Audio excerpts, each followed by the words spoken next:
अगस्त 47 को भारत आजाद तो हुआ, लेकिन आप जानते हैं खंडित भारत आजाद हुआ।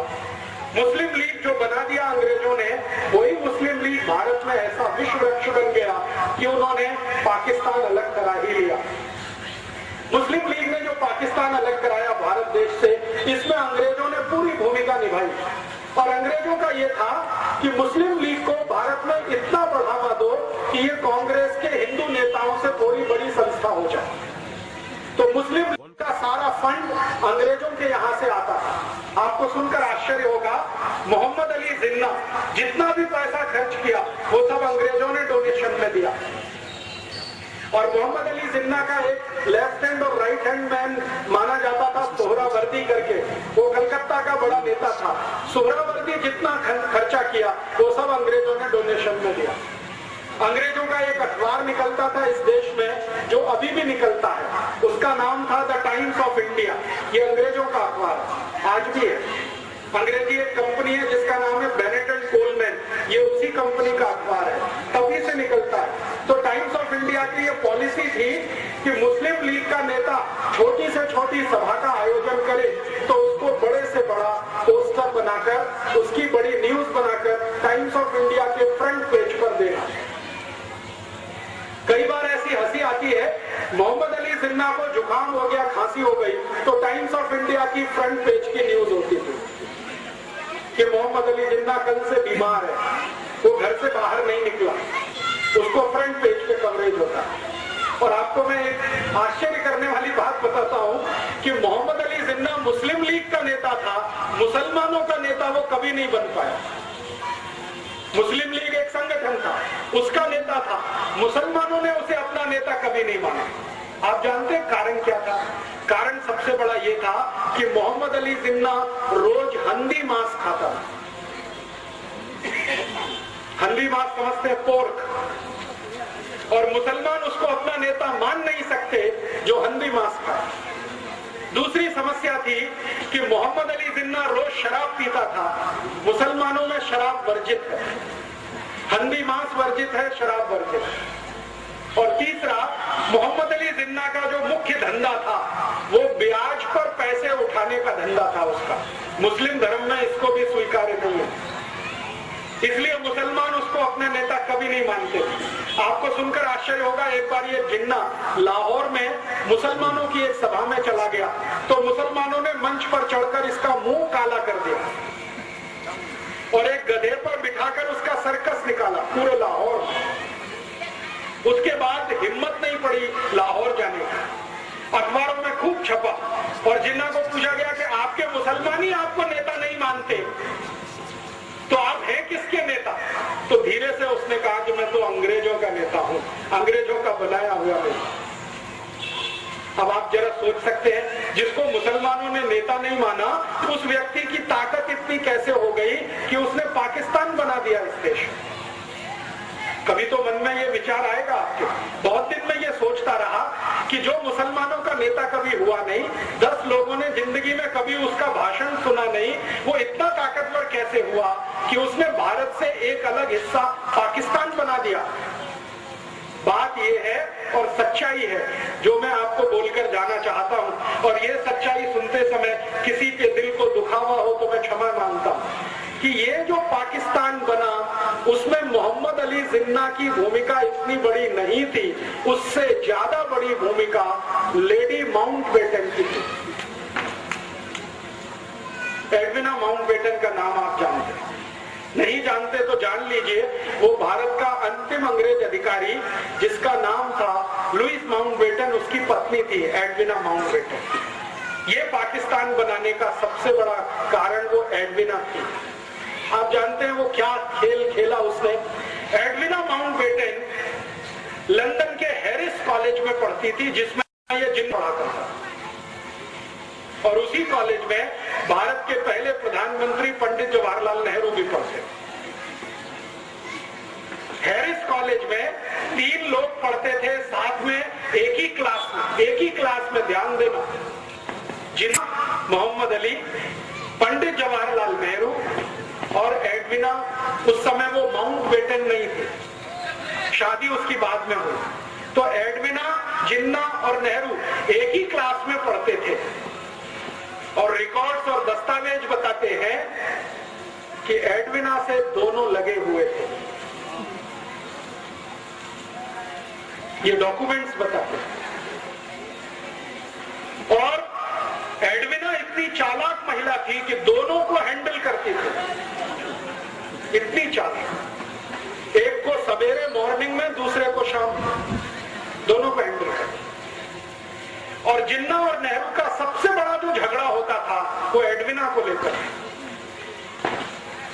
ये झगड़ा वहां से शुरू हुआ, हैरिस कॉलेज से। नेहरू जी पढ़ाई करके वापस आ गए, जिन्ना भी पढ़ाई करके वापस आ गया। दोनों ने यहाँ इस देश में वकालत करने की कोशिश की, लेकिन चली नहीं।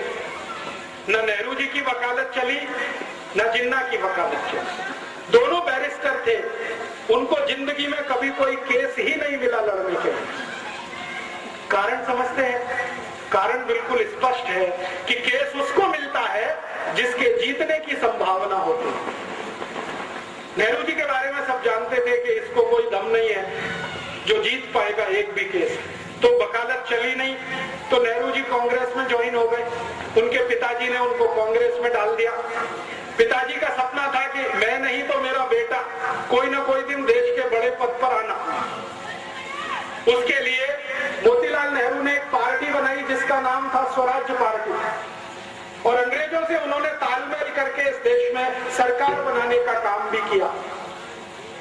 और उनका ये कैलकुलेशन था मोतीलाल जी का कि एक ना एक दिन अंग्रेज भारत से जाएंगे, मेरी स्वराज पार्टी और अंग्रेजों के बीच कोई समझौता हो जाए तो सत्ता का हस्तांतरण स्वराज पार्टी को होगा और नेहरू देश का प्रधानमंत्री बने। इस हिसाब से उन्होंने खेल खेला और उसी खेल में थोड़े दिनों में एडविना भी आ गई।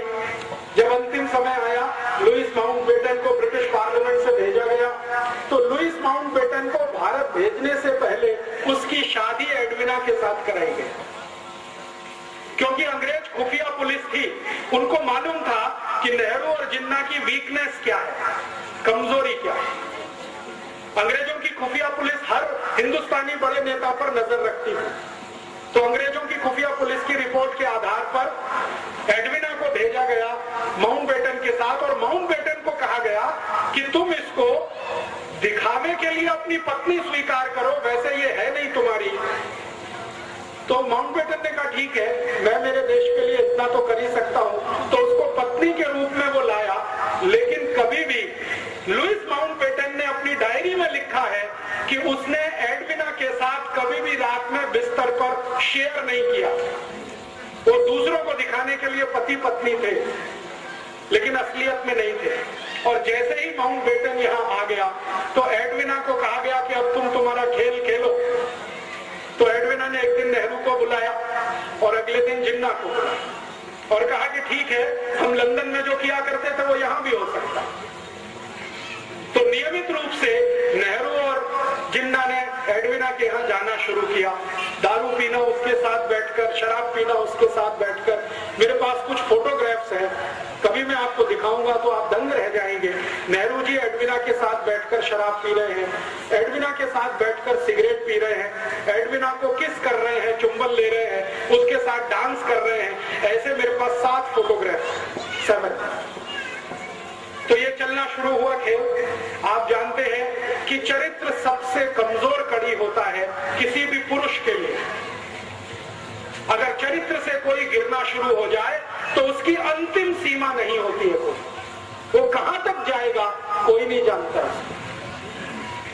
हमारे भारत में एक पुरानी कहावत कही जाती है, और वो पुरानी कहावत है, if wealth is lost nothing is lost. आपका पैसा चला गया तो चिंता मत करिए, फिर से आ जाए। फिर दूसरी बात कही जाती है, if health is lost something is lost. आपका स्वास्थ्य चला गया तो थोड़ा कुछ तो गया। लेकिन लास्ट सेंटेंस है, but if character is lost everything is lost. चरित्र गया तो सब चला गया, उसके बाद कुछ बचता नहीं। तो नेहरू जी के साथ यही समस्या थी और जिन्ना के साथ भी यही समस्या थी। जिन्ना और नेहरू चरित्र के इतने हल्के आदमी थे कि जानते हुए भी कि वो दोनों एक ही औरत से फंसे हुए हैं, वो आगे बढ़ते गए। एडविना ने दोनों को इस्तेमाल करना शुरू किया। 3 जुलाई 1947 को नेहरू जी एडविना से मिलने गए। रात को उसने फोटोग्राफ्स लिए, नेहरू जी के बेड में फोटोग्राफ लिए, और वो फोटोग्राफ नेहरू जी के लिए बहुत गंभीर तकलीफ का कारण बन गए। एडविना ने एक दिन वो फोटो दिखाए नेहरू जी को कि देखिए आपके फोटोग्राफ्स मेरे पास है, और वो फोटोग्राफ्स क्या है जो मैंने आपको बताया। अगर ये रिलीज कर दिया जाए पूरे भारत में तो आपकी क्या हैसियत होगी, और आपको जो सबसे आगे बढ़ाने वाला व्यक्ति है महात्मा गांधी, उनकी क्या हालत होगी। तो नेहरू जी ने एडविना को पूछा कि आखिर तुम चाहती क्या हो। तो उसने कहा कि एक पेपर है, उस पर आप साइन कर दीजिए। तो नेहरू जी ने कहा वो पेपर क्या है। तो उन्होंने कहा पेपर है कि भारत का बंटवारा करना है, हिंदू और मुसलमान के आधार पर करना, आप इसको साइन कर दीजिए। तो नेहरू जी ने कहा कि मेरी कांग्रेस वर्किंग कमेटी से पूछ लेता हूं। तो एडविना ने कहा इतना वक्त नहीं है मेरे पास, आप साइन करते हैं या कल ये फोटोग्राफ टाइम्स ऑफ इंडिया में छपते। नेहरू जी सरेंडर हो गए। रात को 3 बजे 3 जुलाई 1947 रात को 3 बजे उन्होंने भारत पाकिस्तान बंटवारे के पेपर्स पर साइन किए। अगले दिन सवेरे उसने जिन्ना को बुलाया एडविना, और जिन्ना के साथ उसने यही खेल खेला। उन्होंने कहा मिस्टर जिन्ना आपके कुछ फोटोग्राफ्स मेरे पास हैं, आप चाहें तो मैं उन्हें टाइम्स ऑफ इंडिया में रिलीज करती हूं। तो जिन्ना बौखला गया। जिन्ना को मालूम नहीं था कि वो बहुत शातिर महिला है। हमारे भारत में इतिहास में आपने सुना विष कन्याएं होती थी, विष कन्याएं, एडविना वही थी, विष कन्या। तो जिन्ना परेशान, अपने फोटो देख के परेशान, क्योंकि जिन्ना का फोटो तो नेहरू जी से भी ज्यादा आपत्तिजनक अवस्था में था। अभी तो मैं खोलकर नहीं कहना चाहता क्योंकि कैमरे पर रिकॉर्डिंग हो रही। तो जिन्ना तो और भी परेशान। तो उसने कहा नहीं नहीं ये फोटोग्राफ्स रिलीज मत करिए। तो उन्होंने कहा ठीक है आप फिर पेपर साइन कर दीजिए। तो जिन्ना ने कहा कि मैं तो मुसलमानों का नेता ही नहीं हूं। तो उन्होंने कहा हम बनाएंगे ना, आप चिंता मत करिए, हम बनाएंगे आपको मुसलमानों का, आप पेपर साइन करिए।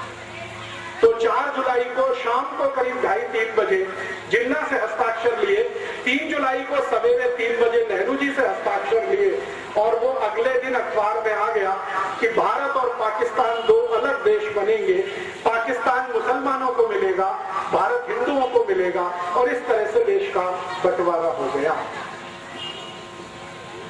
इस बंटवारे में अगर आप देखना चाहें कि विलेन कौन है तो आपको बिल्कुल साफ दिखाई देगा। अगर मुझसे कोई पूछे तो पहला विलेन इस बंटवारे में पंडित जवाहरलाल नेहरू, दूसरा विलेन मोहम्मद अली जिन्ना। और मैं पंडित नेहरू को पहला विलेन क्यों मानता हूं, मैं आपको एक दूसरी घटना बताता हूं जो इतिहास में अभी दर्ज नहीं है, लेकिन डॉक्यूमेंट्स में वो घटना घटित है, डॉक्यूमेंट्स में उसका जिक्र है। वो घटना क्या है?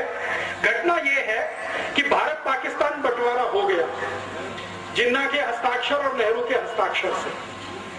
थोड़े दिन के बाद गांधी जी को यह पता चला। गांधी जी को पता चला तो गांधी जी ने अपना सिर पीटा। आप में से कोई शायद ये बात नहीं जानता है, गांधी जी को एक आदत थी, और वो आदत ये थी कि वो अपने पर जब गुस्सा करते थे तो अपना सिर पीटते थे, ऐसे करके बहुत तेज मारते थे, घूंसों से मारते थे, अपने को मारते थे। जिस दिन गांधी जी को पता चला कि नेहरू ने बंटवारे के पेपर्स पर हस्ताक्षर किए, उस दिन उन्होंने अपने को पीटा और उन्होंने कहा कि अब मैं जिंदा नहीं रहना चाहता, क्योंकि मैंने जिसको आगे बढ़ाया वो इतना कमजोर निकलेगा ये मुझे नहीं मालूम। परिणाम क्या हुआ? गांधी जी ने जिन्ना को बुलाया और कहा कि भाई तुम ये बंटवारा क्यों कर रहे हो? तो जिन्ना ने कहा बापू मैंने हस्ताक्षर कर दिए हैं, लेकिन आप मुझे एक वचन दो तो मैं मेरा एक एफिडेविट लगाने को तैयार हूं, और एडविना ने मेरे साथ जो ब्लैकमेलिंग किया है वो सबको बताने को तैयार हूं। गांधी जी ने पूछा क्या? उन्होंने कहा कि मुझे भारत का प्रधानमंत्री बनवा दो।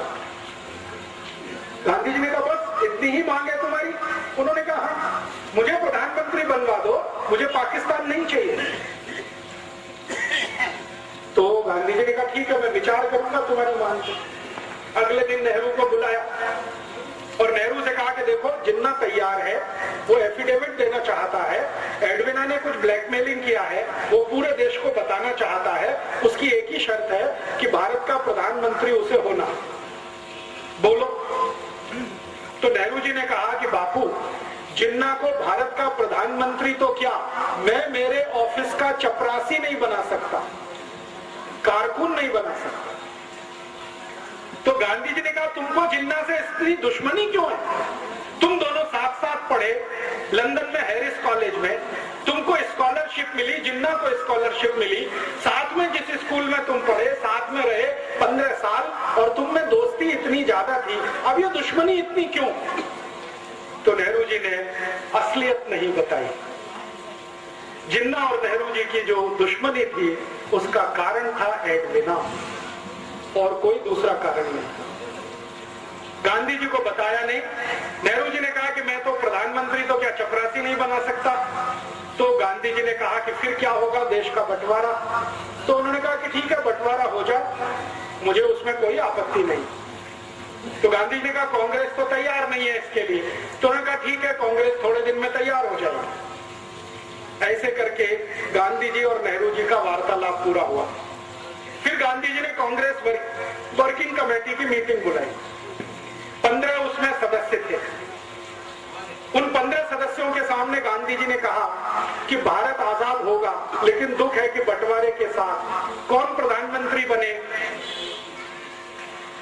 तो गांधी जी ने एक फॉर्मूला दिया कि कांग्रेस वर्किंग कमेटी जिसको अपना अध्यक्ष चुनेगी वो भारत का प्रधानमंत्री होगा। तो वोट डालने का काम किया गया। कांग्रेस वर्किंग कमेटी में वोट डाला, 15 लोगों ने वोट डाला, तो 13 लोगों का वोट सरदार वल्लभ भाई पटेल के पक्ष में गया। 13 लोग। एक वोट पंडित जवाहरलाल नेहरू के पक्ष में गया और एक व्यक्ति कांग्रेस वर्किंग कमेटी में एब्सेंट हो गया, वो वोट डालने नहीं आए। और जो व्यक्ति एब्सेंट था वो अनुग्रह नारायण सिन्हा नाम के एक व्यक्ति थे, पटना से थे, बिहार से। वो एब्सेंट हो गए। तो एक वोट नेहरू को, 13 वोट पटेल को। गांधी जी के फॉर्मूले के अनुसार पटेल भारत के प्रधानमंत्री बने, क्योंकि वर्किंग कमेटी ने अध्यक्ष चुना। जब नेहरू जी को पता चला कि वो इलेक्शन में हार गए, तो वो फिर गांधी जी के पास आए और उन्होंने जो वाक्य बोला वो मैं आपको ऐसे का ऐसे ही सुनाता। उन्होंने कहा बापू, अगर मैं भारत का प्रधानमंत्री नहीं बना तो कांग्रेस को तोड़ दूंगा, और टूटी हुई कांग्रेस से अंग्रेजों का समझौता होगा और पावर ट्रांसफर मुझे होगी, क्योंकि अंग्रेजों ने पहले से ये तय किया हुआ। और ये बात सही है। ब्रिटिश पार्लियामेंट में ये तय हो गया था कि भारत में कभी सत्ता का हस्तांतरण करना पड़े तो नेहरू के हाथ में ही सत्ता देनी है। क्यों? क्योंकि विंस्टन चर्चिल और क्लेमेंट आर एटली, जो 2 बड़े लीडर थे उस समय इंग्लैंड के, एटली प्राइम मिनिस्टर था, Churchill leader of the opposition था, दोनों का ये मानना था कि ये नेहरू अपना ही आदमी है, शरीर से देखने में हिंदुस्तानी है, आत्मा इसकी अंग्रेजों वाली है, इसको सत्ता दे दो तो भारत हमारे ही कब्जे में रहेगा, ऐसा मान लो। तो ब्रिटिश पार्लियामेंट ने प्रस्ताव कर दिया था। नेहरू जी को उसकी जानकारी हो गई थी। नेहरू जी ने इस पर गांधी जी को ब्लैकमेल किया और कहा कि मैं अगर सत्ता में नहीं आया तो कांग्रेस को तोड़ूंगा। और अंग्रेजों ने घोषणा की थी कि कांग्रेस अगर टूट भी गई तो नेहरू वाली कांग्रेस को वो पावर ट्रांसफर करके भारत से चले जाएंगे। तब गांधी जी ने सरदार पटेल को बुलाया और कहा कि अब क्या करना है। तो सरदार पटेल ने कहा कि देश का एक बंटवारा और हो, ये मुझे मंजूर नहीं है, मैं मेरा वापस लेता हूँ, आप नेहरू को प्रधानमंत्री पद की शपथ करवाइए। तो गांधी जी ने कहा कि मैं प्रधानमंत्री पद की शपथ उसको नहीं करा सकता, क्योंकि मेरा दिल अब उससे हट गया है।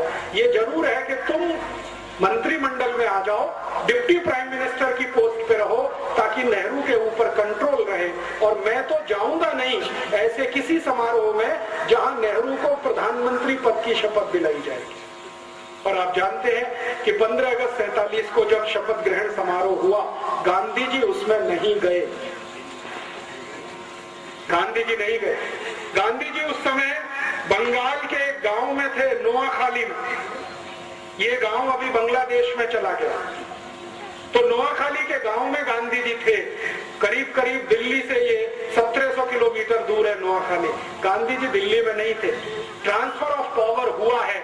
गांधी जी ये कहा करते थे, स्वतंत्रता नहीं आई है, आजादी नहीं आई है, सत्ता का हस्तांतरण हुआ है बस। और जो गांधी जी बोलकर नहीं गए और वो उनके कहने में समझ में आता है, वो मैं कह देता हूं। गांधी जी ये मानते थे कि गोरे अंग्रेजों की सत्ता किसी काले अंग्रेज के हाथ में आई, इसलिए वो सत्ता के समारोह में शामिल नहीं हुए। और आप फिर जानते हैं, इतिहास आपके सामने है, जिन्ना अलग पाकिस्तान का बन गया, ये बन गया। एक घटना बीच में और हुई थी, वो भी मैं समझा दूं आपको, तो समझ में आएगा नेहरू जी का चरित्र। गांधी जी को एक डॉक्टर मिलने आया एक बार, और ये घटना आजादी मिलने से थोड़े दिन पहले की है। गांधी जी कलकत्ता के पास नोआखाली में थे, एक डॉक्टर आया। वो डॉक्टर ने गांधी जी को परिचय दिया कि मैं मोहम्मद अली जिन्ना का पर्सनल फिजिशियन हूं। एक ईरानी व्यक्ति था, तो नाम मैं भूल गया, रिकॉर्ड्स में है। उसने गांधी जी को कहा कि मैं मोहम्मद अली जिन्ना का पर्सनल फिजिशियन हूं, आपसे अकेले में बात करना चाहता हूं। तो गांधी जी ने कहा, क्या बात करना चाहते हो? तो उन्होंने कहा, अकेले में, सबके सामने नहीं। तो गांधी जी उसको कमरे में लेके गए। अंदर जो बातचीत गांधी जी ने की, उन्होंने कहा कि देखो मेरी एक संकल्प है। गांधी जी ने डॉक्टर को कहा कि मेरी बातचीत में कोई तीसरा जरूर रहता है जो उसको नोट करता है, लिखता है। मैंने आपको क्या कहा, आपने मुझे क्या कहा। तो उन्होंने कहा, वो कौन व्यक्ति है? उन्होंने कहा, मेरा सेक्रेटरी प्यारेलाल, वो भी यहाँ रहेगा। तो डॉक्टर ने कहा, ठीक है, उससे मुझे कोई बांधा नहीं, माने तकलीफ नहीं, आप बुला लो। तो प्यारेलाल जी को बुलाया और गांधी जी ने कहा कि मैं और ये बात करेंगे, एक एक शब्द लिखना। प्यारेलाल जी बहुत फास्ट लिखते थे, शॉर्ट हैंड में लिखते थे, बाद में उसका ट्रांसक्रिप्शन करते। तो डॉक्टर ने जो बताया गांधी जी को, गांधी जी परेशान हो गए वो सुन के। उन्होंने कहा कि मोहम्मद अली जिन्ना का मैं डॉक्टर हूं और ये जिन्ना बहुत जल्दी मरने वाला है। गांधी जी ने पूछा क्यों? तो उन्होंने कहा, इसको बोन टीबी है, इसकी रीढ़ की हड्डी पूरी गल चुकी है, इसका नर्वस सिस्टम ज्यादा दिन काम नहीं करेगा। तो गांधी जी ने कहा, कितने दिन जिंदा रहेगा? तो डॉक्टर ने कहा, हो सकता है 2-3 महीने भी जिंदा ना रहे। तो डॉक्टर को पूछा गांधी जी ने, आप क्या चाहते हैं? तो उन्होंने कहा, मेरी एक इच्छा है कि आप किसी तरह नेहरू को समझा दो, 2-3 महीने ये जिंदा रहेगा, इसको भारत का प्रधानमंत्री बना दो, देश का बंटवारा तो नहीं होगा। तो गांधी जी ने कहा कि तुम्हारी यह बात में अगर सच्चाई है तो मैं जरूर प्रयास करूंगा। फिर उन्होंने नेहरू को बुलाया और कहा, देखो नेहरू, ये मरने वाला है जिन्ना, ज्यादा दिन जिंदा नहीं रहेगा, इसको बोन टीबी हो गई है, इसका डॉक्टर कहता है कि 2-3 महीने से ज्यादा जिंदा नहीं रहेगा, तुम क्यों अड़े हुए हो? इसको प्रधानमंत्री बन जाने दो, 2-3 महीने के बाद तुम बन जाना, देश तो एक रहेगा। तब नेहरू ने फिर वही बात की कि मैं जिन्ना को मेरे ऑफिस का चपरासी नहीं बना सकता, प्रधानमंत्री कैसे बनने दूं? तो नेहरू की जिद और जिन्ना का ब्लैकमेलिंग, ये दोनों मिलकर भारत का बंटवारा कर गए और इसमें भारत टूटा। भारत और पाकिस्तान दो अलग देश बने, किसी सिद्धांत के आधार पर नहीं, कोई विचार के आधार पर नहीं, सिर्फ प्रधानमंत्री पद की कुर्सी के कारण। और मैं अभी सब लोगों को ये बोलता हूं कि नेहरू जी तो स्वर्गवासी हो गए 1964 में, लेकिन उनकी आत्मा अब भारत के उन सब नेताओं में प्रवेश कर चुकी है जो कुर्सी के लिए कुछ भी करने को तैयार। वो तो मर गए 27 मई 1964 को। और आप में से शायद कोई जानता है या नहीं, नेहरू जी की मृत्यु बहुत ही दुखद थी। उनको सबसे खराब वो बीमारी हुई थी जिसको सेक्सुअल ट्रांसमिटेड डिसीज कहा जाता है, STD, आज का एड्स कह सकते हैं।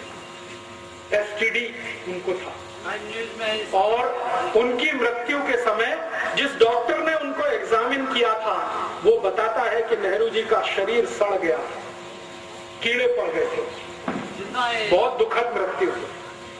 नेहरू जी की मृत्यु के समय उनके परिवार की जो महिला उनके साथ में थी, उसकी लिखी हुई डायरी में ये है कि नेहरू जी के अंग सड़ गए थे, शरीर के कीड़े पड़ गए थे उसमें, इसलिए वो प्रधानमंत्री पद से छुट्टी लेकर देहरादून गए थे छुट्टी बिताने के लिए, लेकिन वहां से वापस नहीं आए तो वो तो चले गए, पाकिस्तान बनवा गए इस देश में। जिन्ना का क्या हुआ, भारत पाकिस्तान जैसे ही अलग हुए उसके लगभग 7वें महीने में जिन्ना मर गया। बंटवारा हो गया 14 अगस्त 1947 और इसके ठीक 7वें महीने में जिन्ना मर गया।